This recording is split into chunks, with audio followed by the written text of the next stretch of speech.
Welcome to episode 11 of Broken Strength. I'm actually filming this one for YouTube today, and I haven't posted one on YouTube probably since like episode 4 maybe, and that was on my old other YouTube account. I stopped doing it because I was like, well, this isn't the most intriguing thing probably to watch on YouTube, but today I'm going to talk about body image and how social media affects it. So I figured like this would be a good one to share on here because I feel like all platforms need a little bit of this in their viewing. So I want to talk about the connection between social media and body image and the toll that it takes on a lot of people. And here's the thing, like we all use social media pretty much, and the problem is a lot of us aren't getting the positives out of it, they're just getting negatives. And a big thing that gets missed over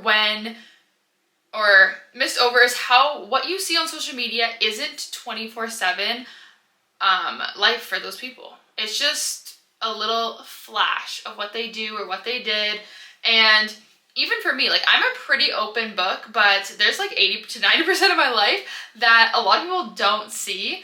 And to me, that's okay because like obviously I deserve the privacy, but I do still show like my off days, body image struggles, what I've overcome in life and different scenarios that have happened, etc. So the people that follow me can still see me as a human being, not just as a social media figure.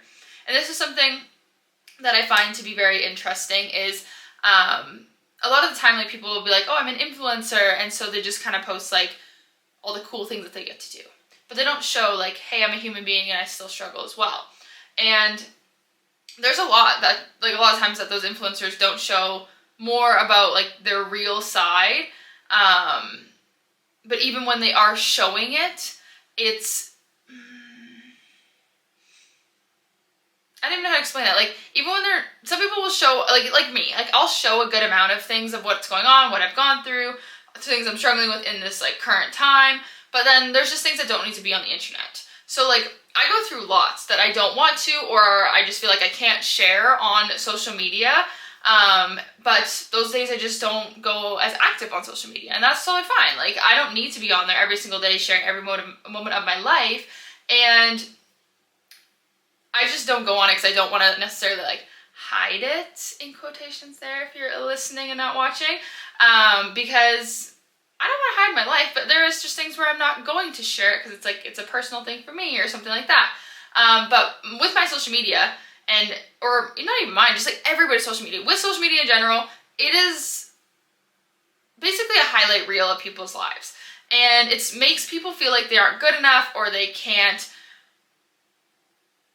like I don't even know how to explain, like they don't feel like they're good enough. And I've been in those positions, and it sucks. It sucks when you go on social media and you like look through something expecting to be like, oh, this is so cool, and then you're just sitting there like, wow, like I suck for no reason. Like nobody should feel that way. But I hate that it's come to a point where it's like so brainwashing to be on social media.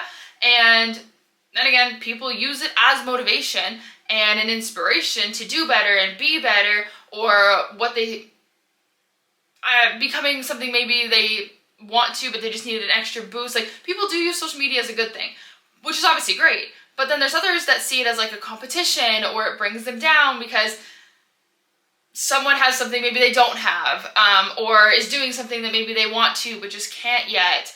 And some people get in like a competitive kind of mindset where they get mad at somebody, even if they don't even know the person, they'll like get mad at them.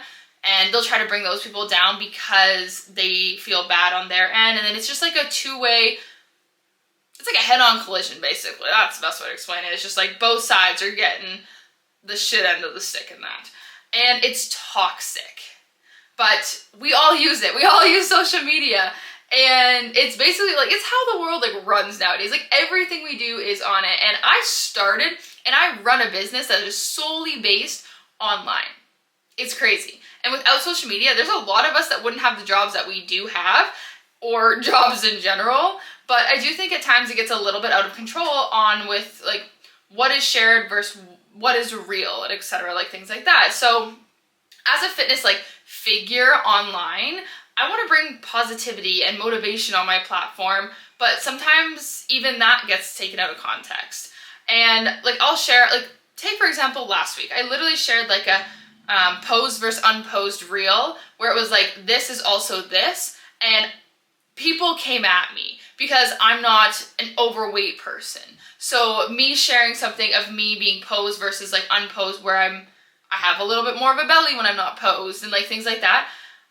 Literally people were like getting mad at me and coming at me and saying like, oh, there's no difference, or you can't post something like that because it's offensive to anyone that's heavier than me. Like, it doesn't matter what end of the spectrum you are on, whether you are the influencing one or the one being influenced, you will get hate and not feel your best. But that's how social media is, and it sucks. It's not just the viewers of social media that get that shit under the stick. It's everyone, even the people who want to make those changes, who want to make those posts and to help other people. But it's something I see a lot is that someone will post something and it'll have like a certain pose or body image, and somebody will see it and they'll instantly get down on themselves because they don't look like that. But guess what? They don't either. That's why I made that pose versus unposed video, because I don't look like I do in Instagram photos and videos 24/7. Like, do you really think what these people look like in their 5-second moment of taking a photo where they're sucking in to the point where they like haven't taken a breath in like 10 seconds to get this photo, and like they're squeezing every muscle in their body to get it right? Do you think they look like that 24/7? They don't walk around like that. Do you know how uncomfortable that would be? And even at the gym, like I can look great in my videos. Like I can have like a good angle for the booty or suck in, or have the right angle where it doesn't have like an awkward belly angle from the side. Like I can change that, and that's what all of us do. We angle things how we want to be seen. But when I have a video, it could look 12 out of 10, but then in between sets, when I'm just sitting there, I got the belly rolls, I got bad posture, the not cute posing and the not cute looks that everybody else experiences, but then they get hard on themselves because they see somebody online that's posed. I'm like that too. I do have the good moments, I have the bad moments. And I'm not going to try to be posed 24/7. It's painful and unnecessary. If you've ever posed to take a photo where you've had to like suck in and pose and squeeze every muscle in your body to get it right how you want the photo to look, you will understand how painful that is. It is not fun. But we're human beings, and just like everyone else, no matter what you see on social media, we are all in the same boat. And that gets very misunderstood a lot of the time. But body images aren't just created by what we see online versus how we feel about ourselves from it. A lot of the time our body images negativity, like that negative side, comes from lack of appreciation for our bodies in just general. And this can come from so many different ways. And one of the things I have seen a lot of is that I have a lot of moms in my team, and a lot of the time it's like they'll say something like, oh, like my kid was sick, or this happened to my kid and I haven't gone to the gym, and then they get so down on themselves. And I'm like, you're a mother, like you birthed a human being, you're keeping another human being alive and yourself alive. And I'm like, give yourself a little credit. And it happens so much, is that we don't appreciate our bodies and what they do to the point where it makes our body image go down. And it's not necessarily that like we don't actually feel good about ourselves. It's just we're so hard on ourselves that it's hard to allow that positivity there. But when you catch a glimpse of yourself, like in a reflection of a window, or you see like say a new picture of yourself that your friends posted online, what immediately comes into your mind? And I want you to think about this.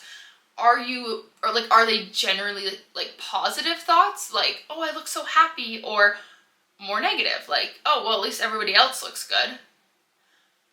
If they're positive thoughts, then that's great, obviously. But if they are not, you're not alone. There's so many people, pretty much everybody in the entire planet will have moments where they're like, that is an ugly freaking photo of me.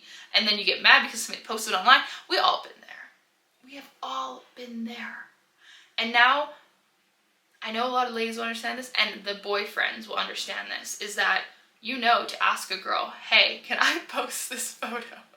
Because you will feel the wrath of a girl. But we've all been there. You're not alone if you do find that those negative thoughts come out more than positives. But many of us struggle to feel happy with the way that we look, especially when it comes to our bodies. And while getting older may bring, say, like a certain sense of like self-acceptance or the ability to reject the unrealistic beauty ideals that we see around us.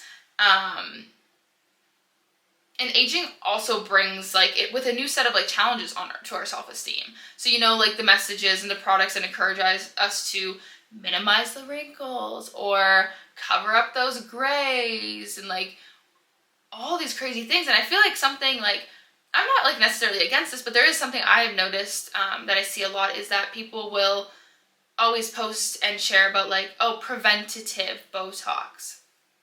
So instead of like the minimize those wrinkles that you see when you're like 40, 50 years old and then start to get those thoughts like, oh, maybe I have to do that. Now it's like everybody that's like 18, 19, in their 20s, early mid 30s are all like freaking out and like, oh, I gotta like do it before I get the wrinkles because I can't have wrinkles. And like there's so many things that get posted online that are either like social media, why am I blanking on what this is called? Advertisements, that's the word, for all these different things that we don't need, but it's just what's so normalized in society nowadays that everybody feels like, oh, I have to do it to like be like everyone else and to fit in with what's going on. And you can literally be like reading a magazine and on one page there's an article about like how to love yourself the way you are, and then the next page it's like an ad for like a diet plan or anti-aging plan, completely contradicting what you see on the first page. And all of those messages can be discouraging, but making some of those, like some tweaks to your thought patterns can help you get back on a road to a positive body image. So how do we do that? That's probably going to be a big question. And I know a lot of people, they want to make those changes and they want to feel better about themselves and love themselves, but then they're like, I don't even know where to start. So I want to go through a few things with you guys.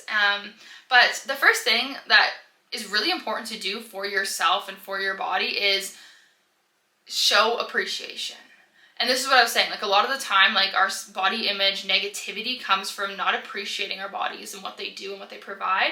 But a good place to start is to refocus your self-talk rather than like nitpicking over the appearance of your body or whatever it is. Like try to recognize and appreciate the amazing things that it's done for you. So this is what I always tell like all my clients that are mothers when they have those moments, and I'm like, you literally made a human being. Like that is huge. That is a huge accomplishment. You should be so proud of yourself. You got through that. And a lot of them are single moms. So it's like, you're doing it all on your own and you're still here. Like you're still thriving in the best ways that you can. Like there's so many things that we should appreciate. And you can appreciate that like your strong arms allow you to carry your child, and the diaper bag and the groceries up the stairs in one trip. Because you know, we don't do any more than one trip when we have groceries. We all do that. We're like, I will die rather than taking 2 trips. But it could be even just like that, like your skilled hands made a amazing dinner. Like so many simple things that we can appreciate. It's not about like, oh, like my stomach's lean or my glutes are big or whatever it is. Like it doesn't have to be like a physical gym transformation trait. It can be something as simple as the fact that your body had the strength to birth, to carry a child. Like there's so many things, and we a lot of time forget to appreciate those because we always think about just like an outside thing that has to be good, like an image in our body, not what our body is actually capable of. So if you don't have your dream glutes yet or a solid 6-pack yet, there's still other things to appreciate. Doesn't mean you have to be hard on yourself and not like yourself or love yourself for that. And the next thing I want you guys to do, and I want you actually to do this if you're listening, this one is record the positives. And what I mean by this is write down, like pick a notebook, journal, sticky notes, whatever it is, write down 5 things that you love about your personality. Then, after you've wrote down those 5 things, I want you to write down 5 things that you love about your body. This is something that I think is so important because a lot of the time, even in like social media and society in general, like people instantly, like I could post something that I'm like, I feel really good about my body, and people would be like, wow, you're conceited. Wow, you're selfish. You can't win. So this is something a lot of people don't do in general, because they're like, oh, I don't want to be that person. I don't want people to see me as that, like, conceited or self-absorbed, whatever it is. And we don't think about this stuff, so then we forget that we can love ourselves in that way, and we can feel good about ourselves. So I want you guys to do that. If there's one thing that you take away from this podcast episode, is to appreciate yourself, write down those positives, record the 5 things that you love about your personality, the 5 things you love about your body, and put them somewhere that you can see them, whether it's like on your bathroom mirror, in your kitchen, on your nightstand, somewhere you can see it every single day as a reminder. Then I want you to create little reminders. So writing down positive affirmations or goals or words of gratitude, like around your house on little sticky notes, put them on your mirrors. We all have done that. As cheesy as it is, it really does help. And this is something I do with my group a lot, is we do a daily affirmations post where I get my girls to go and stand in front of a mirror and say their affirmations looking at themselves in the eyes, because sometimes you have to tell yourself before you can actually like believe it and understand it. You have to just like be like, hey, like, I am beautiful. I am worthy of creating this life or achieving this goal. I am able to do this. And you have to tell yourself that, even if it takes weeks and months for you to genuinely believe it, you do have to tell yourself it. And so creating little reminders can be a really helpful task to do to keep those reminders going. And then another thing to do is just committing to doing things that make you feel good. So life is so much more than how we look. Yet how we feel in our bodies can really dictate like our mood and our behaviors, but how we feel doesn't necessarily come from an external look. So I could put on 10 pounds right now, but if my insides are feeling good, like my digestion's good, I will feel better than if I'm 10 pounds lighter than I am right now and have discomfort and not good digestion in my body, if that makes sense. So how we feel is going to really affect our self-love and our body image. And sometimes, like, have you ever canceled a plan because you're feeling bad about yourself and you're like, oh, I don't want to go out because I don't feel good about the way my pants are fitting or any of my clothes or whatever it is? You want to resist that urge to do that and go and enjoy those plans that you've made and take your mind off those negative thoughts and emotions by doing something that makes you feel good. And these little changes might seem so basic or so simple, but they're a huge stepping stone to creating that positive self-image and that positive self-love for you, because we want to love ourselves and we want to be able to feel comfortable with loving ourselves. And another huge thing that we want to remember and want to focus on is don't fear the mirror. And this is huge, because if you have unhappy thoughts about how you look, you might find yourself dodging anything that shows your reflection. And we've all been there. I've been there. I hated it for so long. Now I will stare at myself in every single freezer, mirror, window, whatever I see. If I'm walking through a grocery store, anything that's reflective, I am all about like self-love and like positive body image. And if I look in a window or like a reflection, I'm just like, my butt looks good, I'll just stare at it. Like, you gotta love yourself, and it's okay.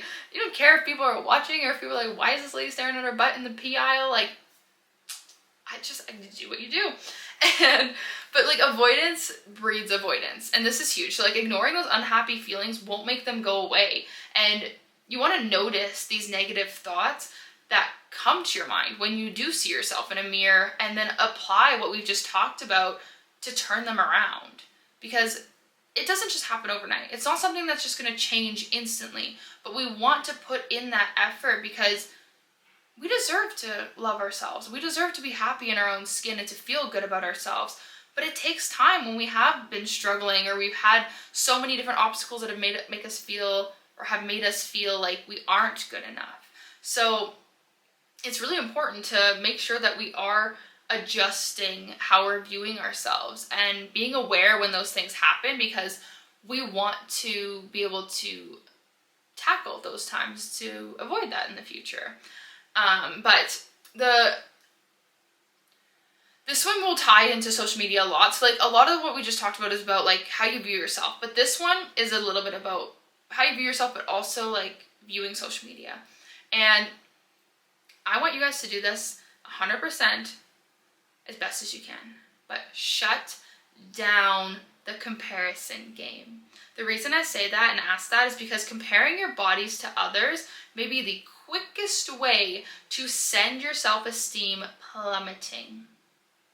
Remember that when you look at another social media post. I want you to instead objectively admire the good qualities you notice in other people and make a point to compliment them. If you were in the same industry as somebody and you are mad or jealous that somebody's doing better than you, instead of hating on them and then comparing yourself 24/7 to like, well, what are they doing? They're doing this, so I need to do that. Or like, instead of doing that, just compliment them. Be like, wow, you're doing amazing. Like, you should be so proud of yourself. It will make both of you feel better. It might not be the easiest thing to do in that exact moment, because sometimes we do have like an urge to be angry or mad at something like that, but complimenting others, it makes you feel amazing.